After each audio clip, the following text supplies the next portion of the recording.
So today I'm going to be answering the questions that I got asked on my Instagram the other day.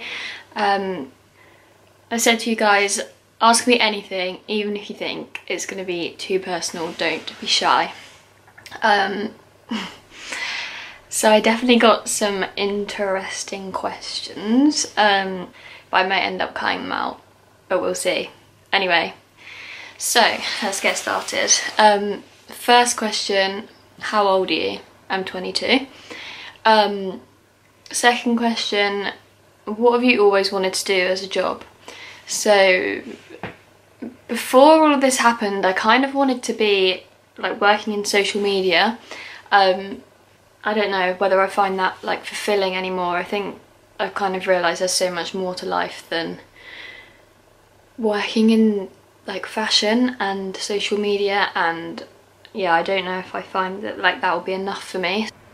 Setting up Cancer Chicks is definitely something that I want to like pursue, and yeah, hopefully like things are getting started properly with that now.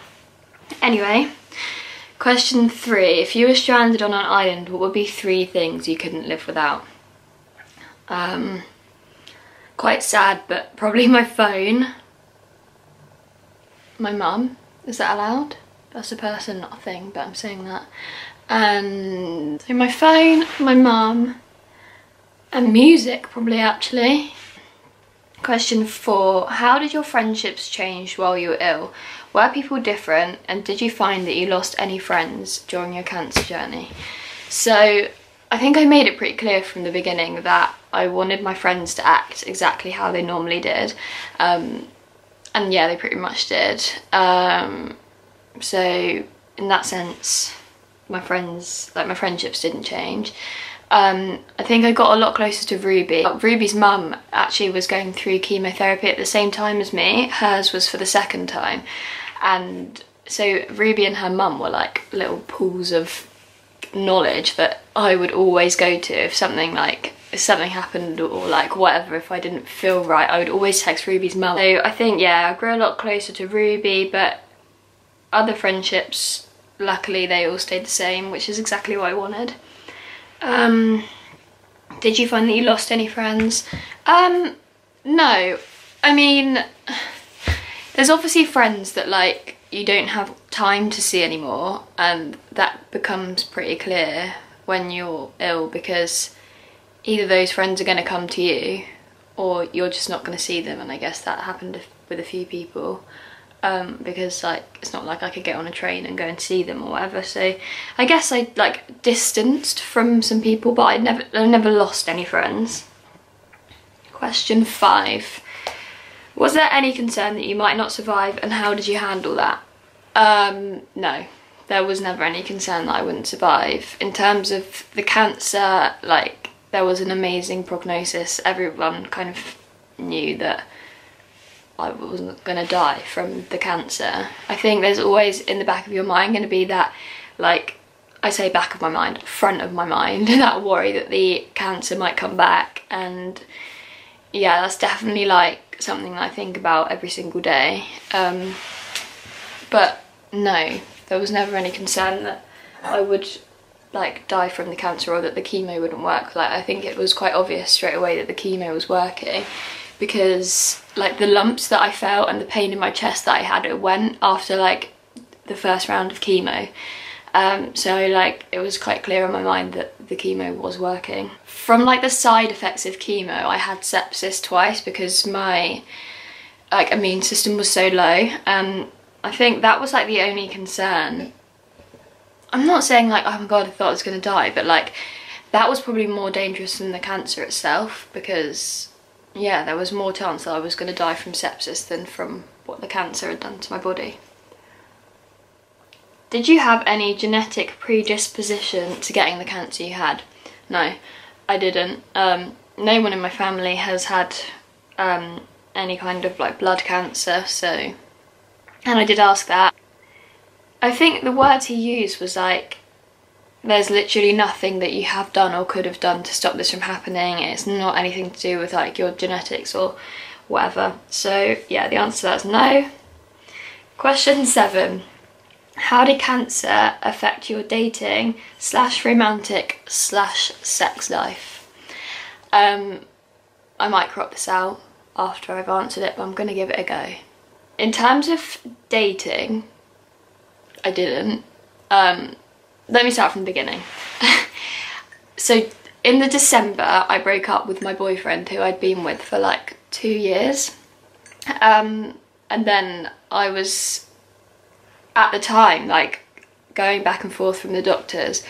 We had no idea at that point that I could have cancer, so like, yeah. Then in the February, when I did get diagnosed, me and him were still sort of talking. He was like checking up on me, being like, asking like how the doctor's appointments went and stuff like that.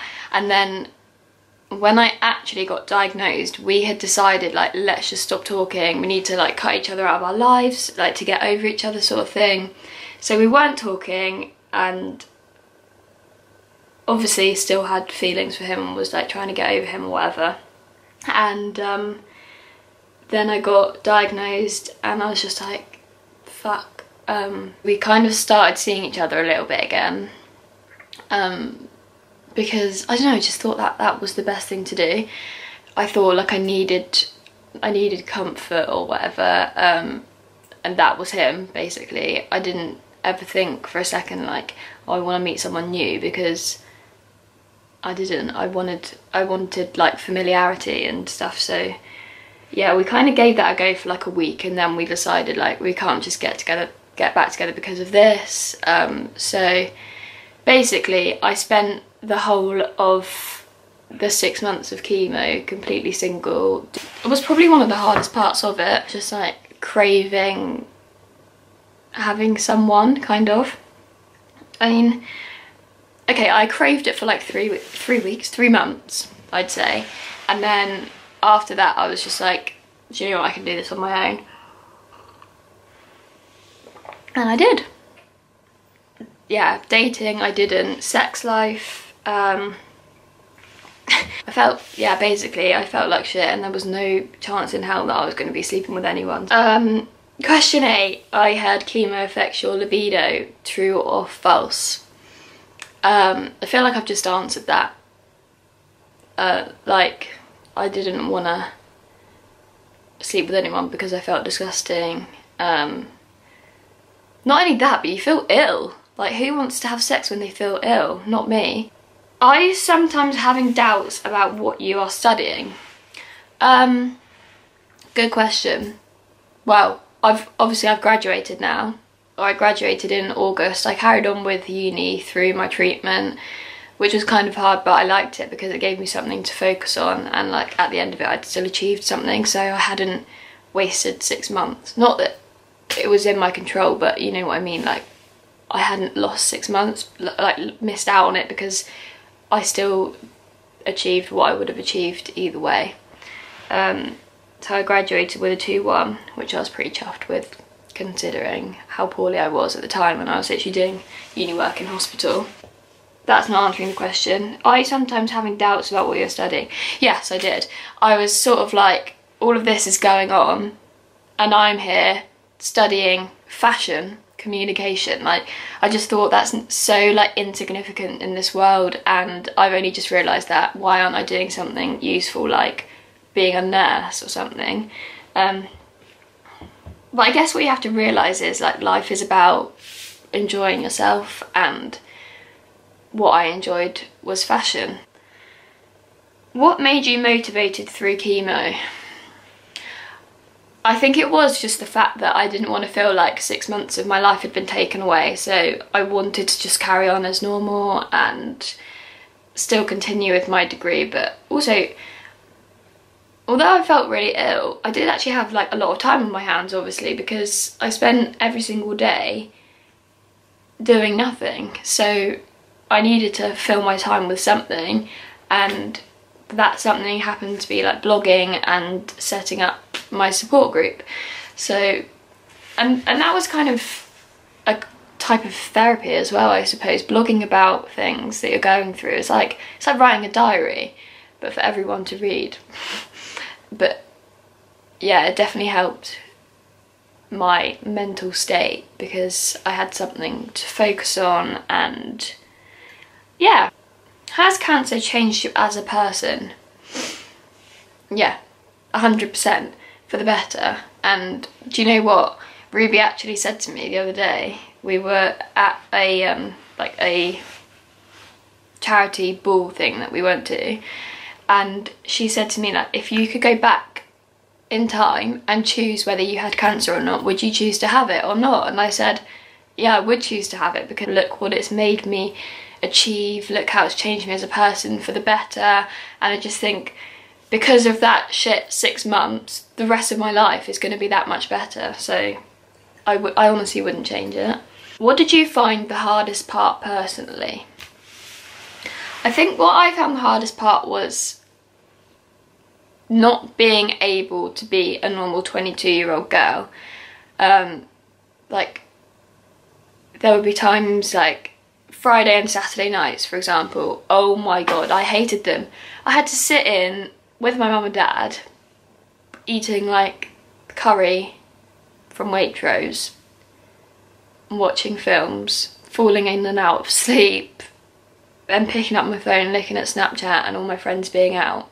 It was really shit, and I'd say that was definitely like the hardest part. I feel like I'm getting really upset thinking about it now. Feeling like you're missing out on the fun that everyone's having was what was painful, like, to watch. And I think social media makes that 10 times worse, because every single night out looks like the best night ever when it's on social media, but when you're actually there in person, I think they could probably say like it wasn't that good, like you really didn't miss out on anything. But when it's online, you're like, it looks so fun, I just want to be there. That I wrote, I'm going to try and find it and read it to you because I put it really well. Hang on. 22ndyear.co.uk. Okay, here we go. This is on my blog post where I talk about like how I'm dealing with the chemo. So this is what I wrote. Although I had now started to feel well again, I ran out of energy so quickly, and this is when I realised I'm not actually able to do the things that I was able to do before. The most infuriating thing is not being able to stand for very long. On day 9, I attempted to go to work in my auntie's boutique, which I loved, as I thought that I felt well enough to do so. And I was heartbroken to realise that I only lasted an hour or so before I was too tired and needed to go home. This was probably my hardest day so far, because before this I'd thought that I could carry on with my life as it was before if I did feel well enough. Sitting on the sidelines and watching everything carry on without you is the shittest part, and I'm in tears as I write this, but I know that this is the thing that will change me forever, because I didn't realise that I wasn't a sitting on the sidelines girl. There we go. That puts it better than what I could say right now. So yeah, I think that answers that. That was the hardest thing for me personally. How do you fund all of your clothes?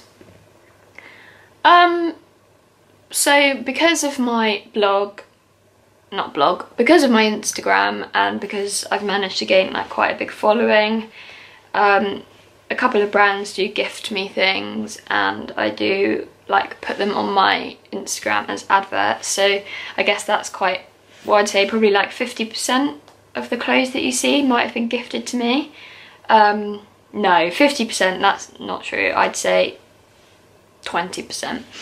The rest of the stuff, do you know what, I don't know. I guess I don't really spend money on anything else. I live at home with my parents. They don't charge me rent. I buy clothes. Mum has a go at me saying, I'm glad you're rich.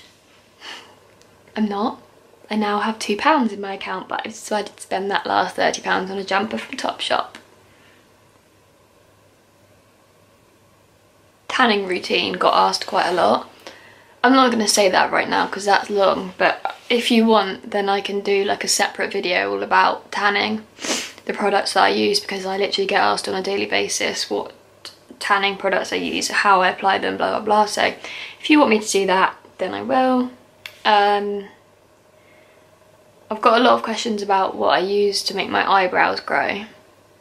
I'm actually going to film another video all about like the products that I'm using for hair growth, and that will include like eyebrows and eyelashes. Do you drive and what car do you have? That's a funny question. Yes, I do drive, and I drive a Ford Fiesta. I'm just your bog standard Ford Fiesta gal. I think I've kind of answered everything. Oh, here we go. What advice would you give to family and friends helping a loved one through cancer? So I would say the best thing that you can do is like practical things.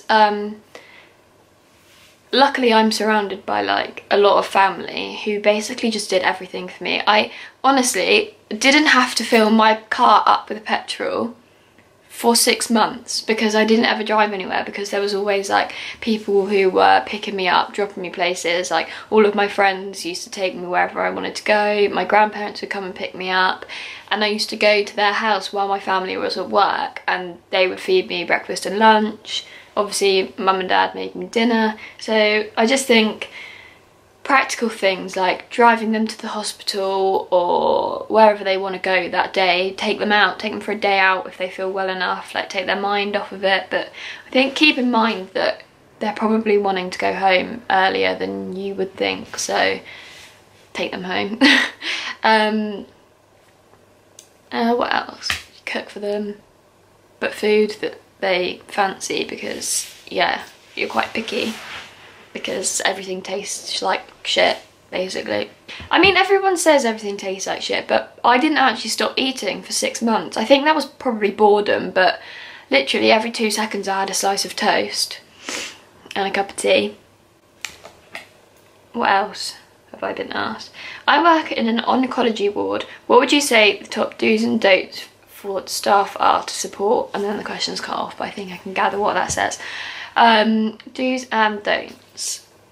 Personally, I didn't like it when I was like being talked down to, like, not talked down to, but like, oh, like, are you alright? Like, well done, you're doing amazing, and all that sort of thing. And just like, I'm a normal girl still, like I haven't suddenly become 2 years old again.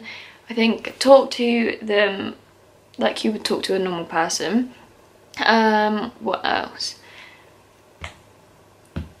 Talk to them to like take their mind off of what's going on, like act interested in their life outside of cancer. Even after having 12 rounds of chemo, you were still horrifically nervous every single time. Like that doesn't go away, because it's kind of like, it's still unexpected, because every time it gets worse and worse, you don't know what's going to happen that time.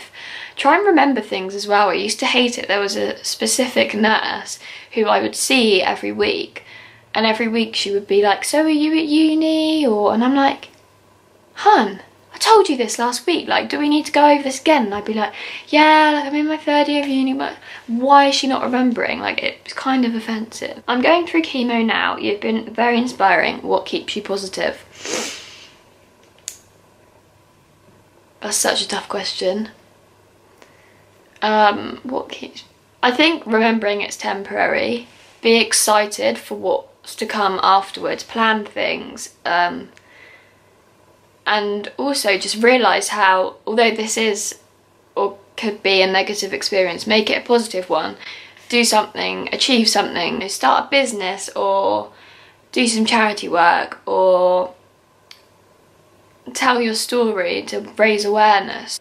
Doing things which are going to take your mind off of it, but also make sure that you feel that you're achieving something, because I think that's like the main thing that kept me positive.